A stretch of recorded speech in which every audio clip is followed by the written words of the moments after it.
আজি এটা আমাৰ অসমৰ কাৰণে গুৰুত্বপূৰ্ণ দিন। আমাৰ সুধাকণ্ঠ অসমৰ আধুনিক যুগৰ বিশেষকৈ বিংশ শতিকাৰ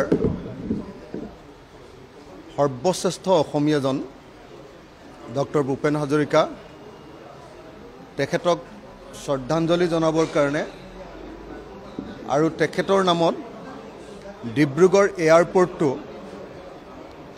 তেখেতৰ নামত প্ৰদান কৰিবৰ কাৰণে আজিৰ অধিৱেশন প্ৰস্তাৱ গ্ৰহণ কৰিবৰ কাৰণে আহ্বান কৰা হৈছে।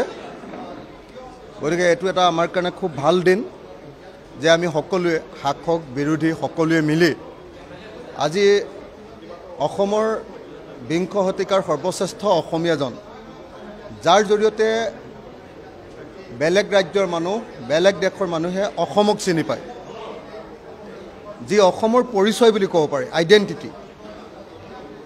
সেই অসমৰ পৰিচয় ভূপেন হাজৰিকাৰ নামত জন্ম শতবৰ্ষৰ শ্ৰদ্ধাঞ্জলি হিচাপে আমি এয়াৰপোৰ্ট এটা দিবলৈ পোৱাটো খুব ভাল খবৰ।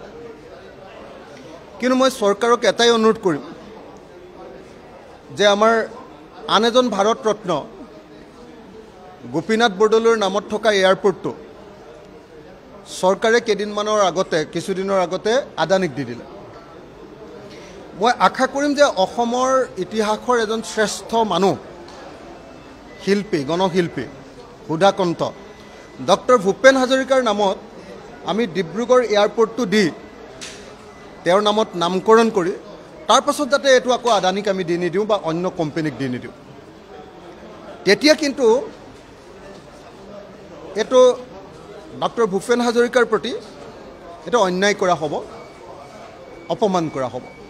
সেইকাৰণে মই আজিৰ দিনটোত ডক্টৰ ভূপেন হাজৰিকাৰ নামত ডিব্ৰুগড় এয়াৰপোৰ্টটো দিয়াৰ সমৰ্থন কৰাৰ লগে লগে অসম চৰকাৰক অনুৰোধ জনাইছোঁ যে ডিব্ৰুগড় এয়াৰপোৰ্টটো সদায় যাতে ডিব্ৰুগড় এয়াৰপোৰ্টৰ ৰাজহুৱা যিটো পাব্লিক ছেক্টৰত আছে সেই চৰকাৰীভাৱে থাকে।